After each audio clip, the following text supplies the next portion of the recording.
Kakaiba at out of this world na pasyalan? Meron din yan in the metro. Hindi lang pambata, pampabata rin.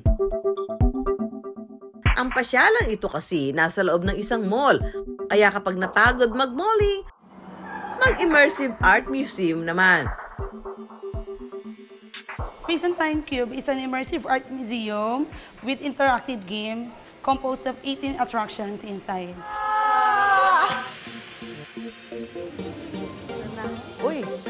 First stop, ang Wandering Planets. Pagpasok pa lang, para nang lumulutang habang napapalibutan ng iba't ibang planeta.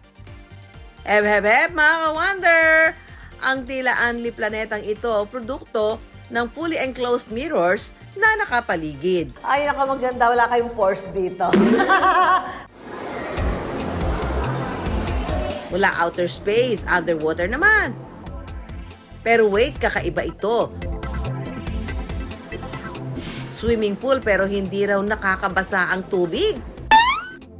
Pwede ba yun? So, yung mag-take ng pictures or videos, pwede mo sa taas. So, kunwari- as if parang nalulunod ka. Na first time to sa Philippine history. Dito ka lang magsuswimming nang hindi ka mababasa. Ano? Diba, nasa pool ako pero hindi ka mababasa, promise. Ang underwater pool na ito raw kasi gumagamit ng light and shadow illusions. Minamanipula ang utak ng isang tao para mag-isip ng anumang bagay base sa ilaw at aninong nililikha nito.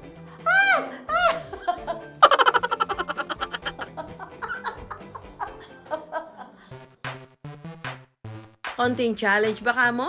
Sabak na sa mirror maze na ito, hindi lang basta nakaliligaw.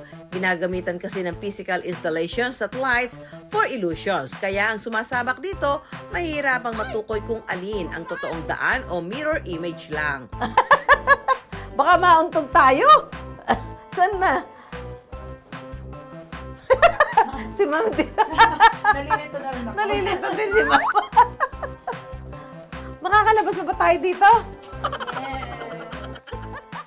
At sumakses naman kami. Ito pa ang travel goals na di kailangan mamasahe. Hop on the Infinite Train lang mga ka-wonder. Infinite raw ang biyahe rito dahil kahit nakaupo lang, kung saan-saan pwedeng makarating. Ang Infinite Train kasi isang physical installation na ginagamitan naman ng screens for illusions. Okay, dito na tayo sa Infinite Train. So, papunta na tayo ng Bicol. Titingnan natin ang estado ng Bulkan Mayon. Mura lang ticket dito. Kung talagang nagtitipid at gustong mag-exercise, daanin na lang sa lakad ang pamamasyal at baka makarating pa ng China. Teka, sabi niyo China lang. Bakit naging dinosaur?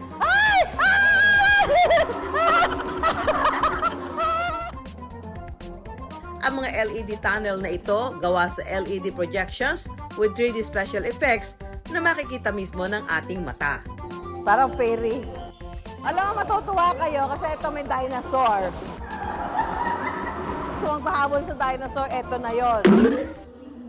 Buong mundo at pati universe, nagala ko na yata.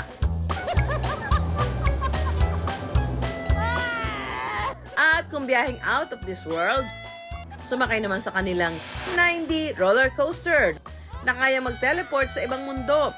Isa itong immersive at multi-sensory cinema.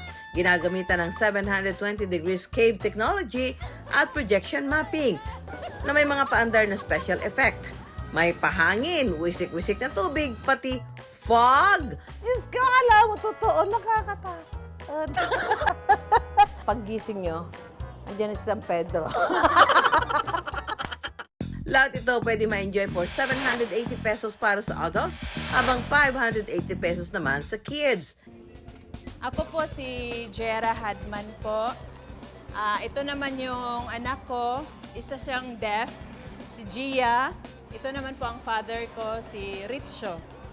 Approved daw sa kanilang pamilya ang pasyalang ito na bukod sa nasa Maynila lang, kakaibang experience pa.